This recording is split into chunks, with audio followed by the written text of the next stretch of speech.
Hey, everybody, welcome to the Lifestyle Practice Podcast. My name is Steve Vangraff. It's great to be with you. I'm just going to jump right in and talk with you today about DSOs.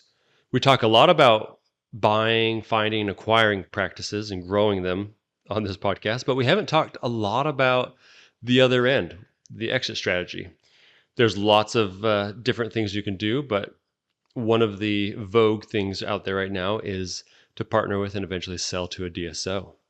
I actually just finished recently an engagement with a DSO in which we were talking back and forth about the possibility of partnering with each other.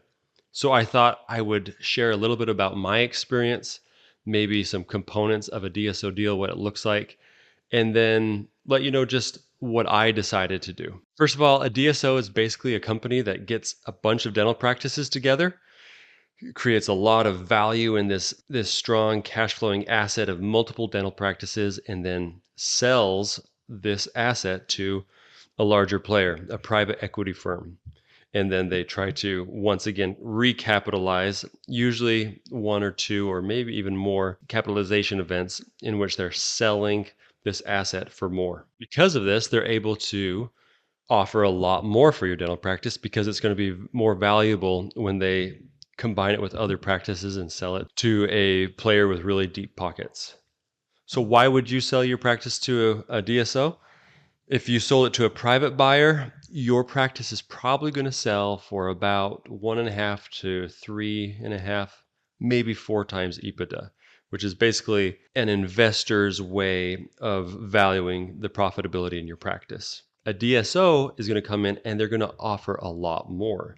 Instead of 1.5 to 3.5 or 4, they're going to offer something more like 5 to 6.5 or up to 7 for a GP practice. For specialty practices, a lot more actually. So this means there's a lot of jargon, but basically this means if you have a practice that's collecting $1 million, let's say you have $250,000 of EBITDA, you may be able to sell your practice to a private buyer for about $750K, give or take some.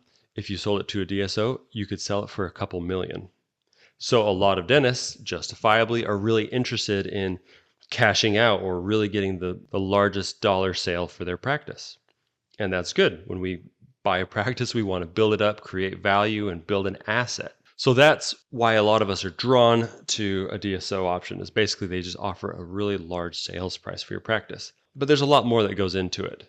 My friend Brian Hanks, he has a podcast series called the DSO Decision that really kind of breaks down the nitty gritty parts of this. I think it's like 10 to 15 podcast episodes.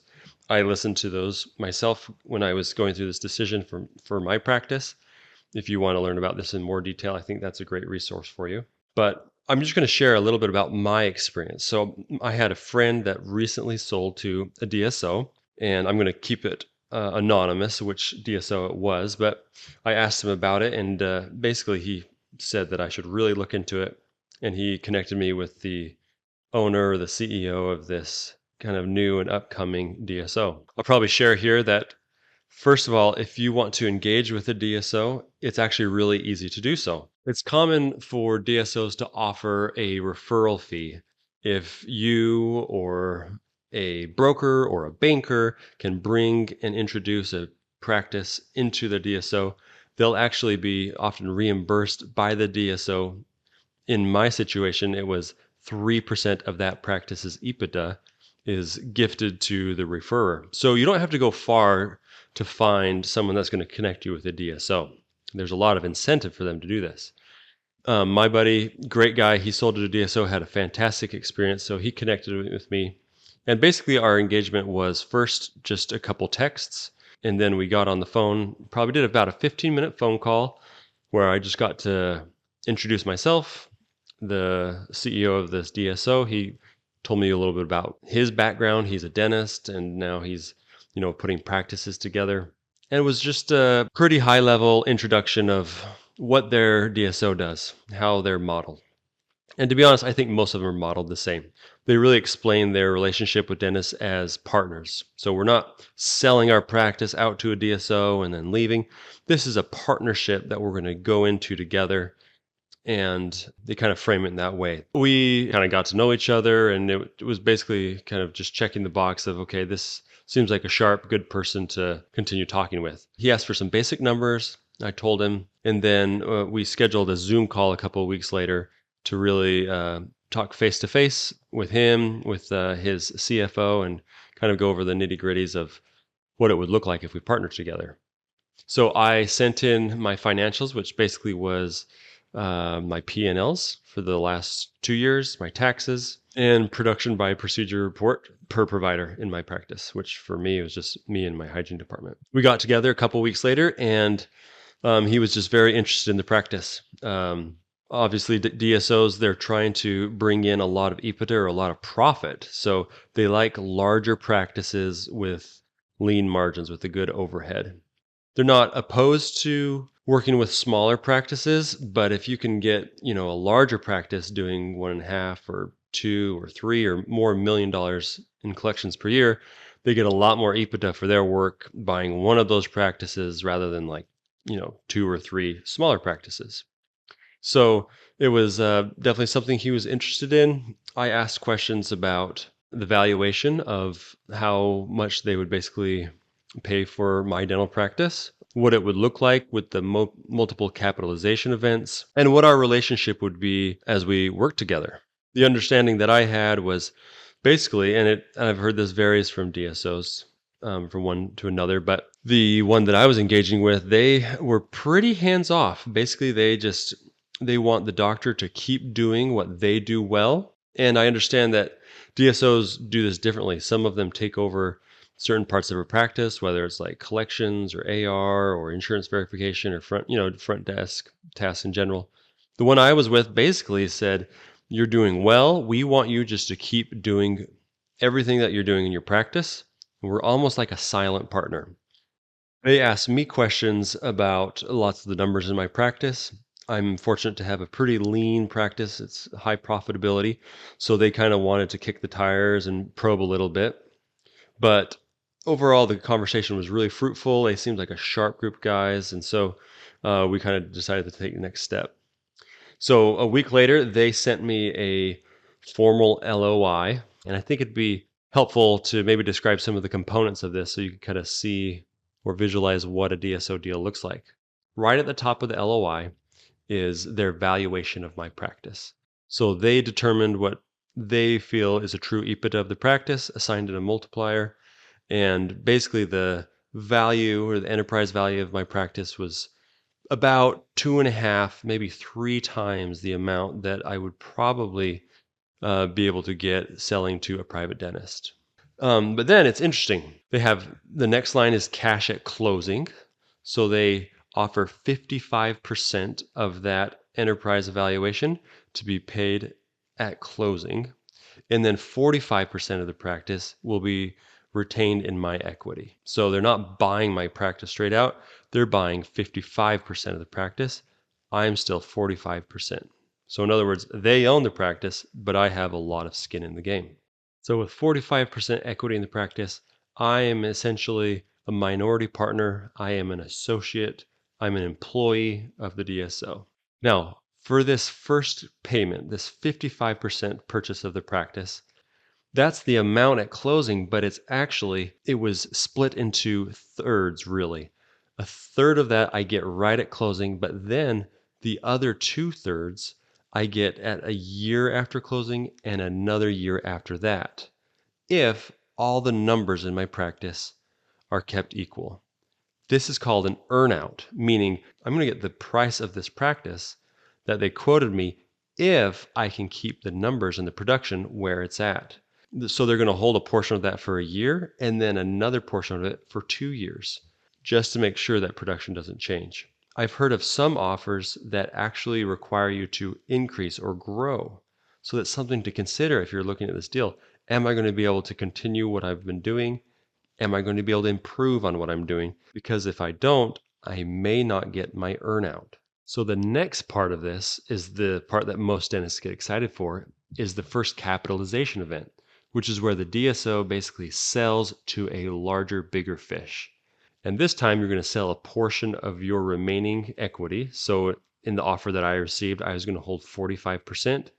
At the first recap event, I'm going to sell 22 and a half or half of that to the DSO. But this time, that's going to go at a much higher multiple. Instead of at 6 or 7, it could go for 10 or 11 or 12. Or depending on how bold the assumptions are, they'll say 14 or 16.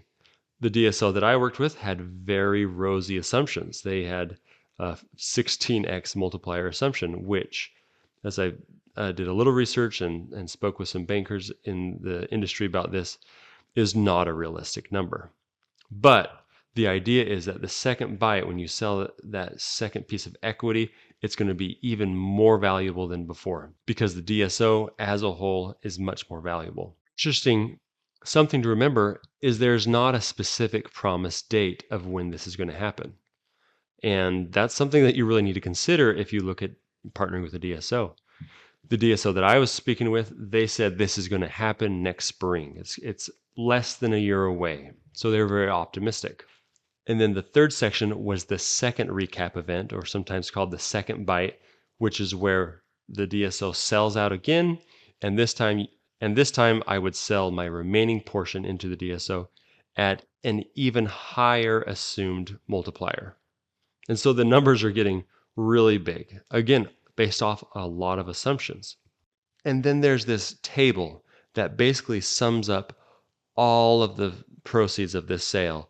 Your first closing where you sell 55%, the first recap event, the second recap event, and then it also adds in how much money you're assumed to make as an associate for your production for the next 3 to 5 years. And then it also has a couple investments if you want to invest, some of your own personal profits into the DSO. You have that privilege, and this is the assumed ROI you're going to get from those investments, and it just totals all of them up. And then at the end, there's this big 8-figure number that you're going to get if you sell to this DSO. But you know what? I decided against it, and I'm going to tell you why. Now, I'll say, first of all, this is just me and my personal decision. I'm not hardcore against DSOs. I'm not hardcore for them. But I think it's just important for you to understand what you're getting into, what are the pros and cons. So for me, my most important thing is basically freedom. You don't have to listen to a lot of our podcasts to know that we value experience and time, especially time when we're younger and healthy. And so for me, when I exit from, chairside dentistry, my goal is to have freedom. I want to spend time with my family, go where I want to go, spend time, doing things I love. The number one drawback, in my opinion, of a DSO is you are trading your freedom, your time, and your options, your flexibility for dollars, which for some people may work well. But as with a DSO, you are committed to at least 3, but more likely 5 years of work back working as an employee of this DSO. I wanted to have my cake and eat it too. I love the DSO sales price without the long work back commitment. So I reached out to a lot of people, and it was pretty much standard. I could not find anyone that has anything less than at least a 3-year work back commitment. For me, I basically turned this into an algebra equation. I kind of tempered the assumptions and estimates that they gave me in their LOI pro forma of how much this would all bring in. And then I compared it to my last 2 years of me owning the practice. How much is my take home every year versus working for them with their large sales price? And when you look at it this way, this is why some people who are not keen on DSOs say no, you don't want to do this, because if you work for 5 years, you're basically paying back that large purchase price that you're getting by doing dentistry for 3 to 5 years as an associate of the DSO.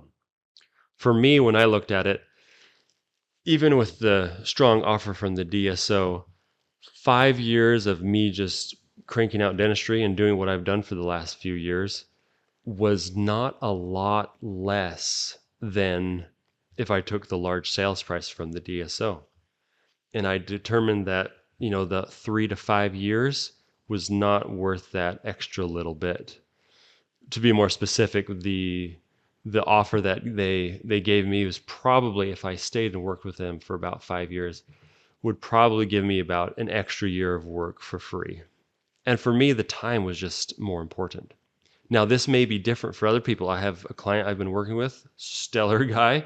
He lives right where he wants to live forever. He's not moving. His family lives there. He wants to practice into his 50s, and he's sold to a DSO, and I think it's a great fit for him. Ultimately, the decision of partnering with and eventually selling to a DSO is really going to vary on the doctor, their goals, and the group that you're working with. For me, I shared my reasons why it wasn't a fit. I would say the key for you to take away, if you're listening to this and you're a practice owner or even a pre-owner, maximize your practice right now. Make it as profitable and as strong as possible. Because if you do, it's going to become valuable. This may be very, very valuable to a DSO, but it could also be very valuable in a private sale that sells for less, but gives you a lot more flexibility. The key is you have lots of options if you do things right. I'll share more of the path that I'm taking maybe in future podcasts, but give yourself lots of options by putting in the work right now. Your practice is probably going to be the biggest asset that you'll ever have in your life. So build it up well, and then when it's time to reap the rewards for your work, you'll have a lot of great different ways to do that. Reach out to us if you need help building your practice to the point where you have a lot of great options, or if you have questions about exit strategies or the best way to sell and move on from your practice. Derek, Matt, or Steve at thelifestylepractice.com. We'd love to talk with you guys. Have a great week.